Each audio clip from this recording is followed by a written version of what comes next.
sweets while avoid being seen by this kid and destroying the robots that also fall from the ceiling. It's a very long and tedious process that gets the job done. Oh, you're kidding me. Dash!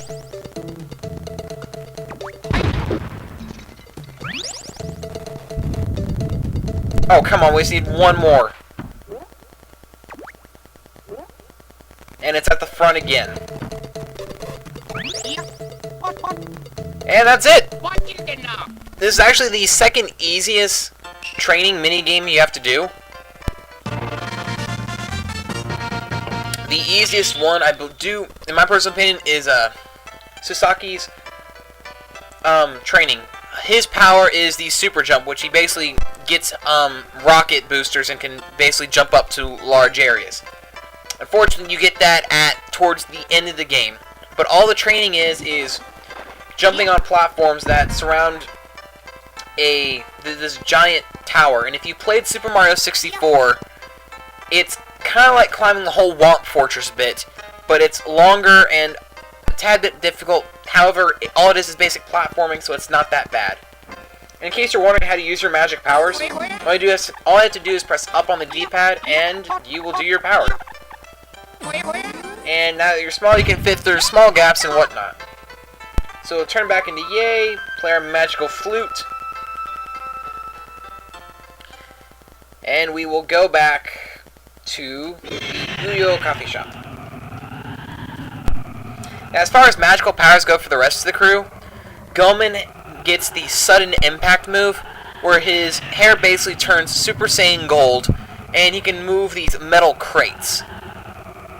You use it down in Odeo Town to gain access to the final area of Japan before we have to go to the Peach Mountain Castle. And he also uses it inside the Peach Mountain Castle. And that's really about it. Then Yay, she gets the power to turn into a mermaid, which basically allows you to dive under deep water. It's probably the most used superpower out of everyone else's. Sasaki has his moments, and Ebisumaru has his moments, but in reality, the only magic power that seems to be really important is Yay's. So now behind the door, we find out that it's nothing but a giant plywood cutout to trick people so people don't come back here. And our new enemy is light bulbs that breathe fire. Oh! Now, as I said at the part 1, I don't like using Ebisumaru, or God. I apologize, I can never pronounce his name. But I don't use him much in this course of playthrough, but he will be my predominant character for Ghost Toy Castle. I really can't explain why, but it just seems that because you need his magical ability to shrink, I should be, I guess the word is kind enough to give him a run, because the minute I get Sasaki's 2 batteries, he is my dominant character for the rest of the game.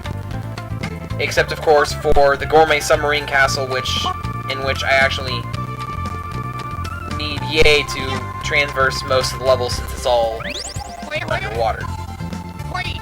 But we get another Silver Fortune Doll, and we need one more so we can get more strength.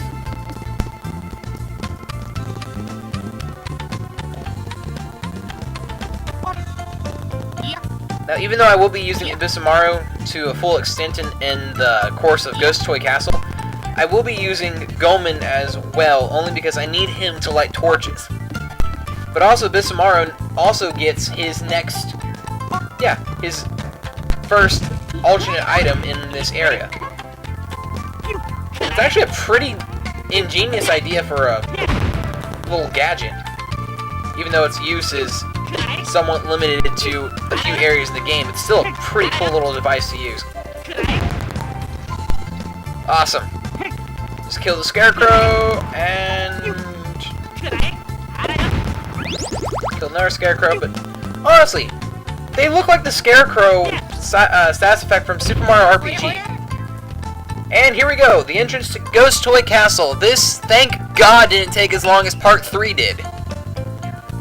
So we're gonna stop here. We're gonna save in front of the sign. And this will end part 4, which was thankfully shorter than part 3. I've got no guarantees on how long part 5 will be, but we'll just have to see and see how that goes. So this has been Teddy's General for Let's Play Mystical Ninja, starring Goemon, part 4. See you next time.